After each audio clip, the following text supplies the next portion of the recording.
दोस्तों Wagdi story channel में तो स्वागत है। नवा तो अपने चैनल सब्सक्राइब भी करजो ने भाई। अपने वागड़नी एक बस जो गुजरात में जईने एक्सिडेंट थयुं तो वागड़ना काफ़ी लोग मरी गया। दर्दनाक हादसो थयो। अक्सर अपने मन में एक सवाल उठे कि बस सरकारी बस में जवुं बढ़िया रहे कि यार प्राइवेट बस में जवुं बढ़िया रहे। पण खतरा बे ना रहे यार, सरकारी में जोती ने प्राइवेट जोती।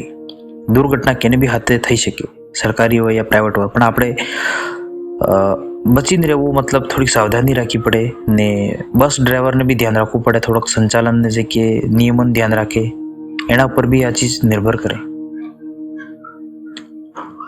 आम तौर माटे आपणे जे देखो तो सरकारी बस ने जे ड्राइवर रही ई नियमित प्रशिक्षण लेला रही ने एग्जाम पास थईला रही ने सरकारी गवर्नमेंट नो जे अधिकारी एनी निगरानी माटे रहे ने बस ने समय समय माटे रखरखाव भी करी ने एना माटे थोड़ोक ध्यान वधारे रहे।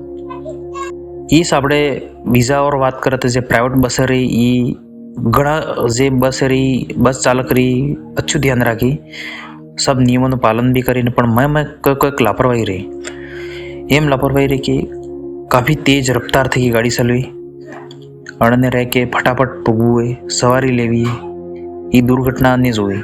स्पीड चलाववानी गाड़ी ने राखी ते कईक वेळा बस ने अड़ने हादसो थई जाए, शिकार थई जाए। पण जरूरी नहीं कि आ सब प्राइवेट गाड़ी वाला करी। मैं कोई लापरवाही गाड़ी वाला ही करी। एनी गाड़ी में तमारे बेहू नहीं, एवी कोई गाड़ी लापरवाही करे एनी गाड़ी में नहीं बेहू। दुर्घटना समय महत्वपूर्ण बात ते आपणे है कि एवी स्थिति में कुछ ट्रैफिक नियमों नु पालन करवुं है, जिनमें ड्राइवर ने कोई नशो नहीं करवो है, गाड़ी चलावता वाला ध्यान राखवुं है ने ड्राइवर ने होड़े जे लोग बैठेला ने ड्राइवर थी बात नहीं करवी, पण ध्यान भंग नहीं करवो है। यदि ड्राइवर ने नींदर आई रही है तो गाड़ी उभी राखीने थोड़ो रेस्ट करे ले हुई ले, ये चीजें ध्यान रखवी है तो हादसो थोड़ो बची सके। सीट बेल्ट नो प्रयोग करवो है, ठीक है ने आपणे नवा हो तो चैनल ने सब्सक्राइब करजो ने लाइक शेयर भी करजो। धन्यवाद। फिर मळो अगला वीडियो में।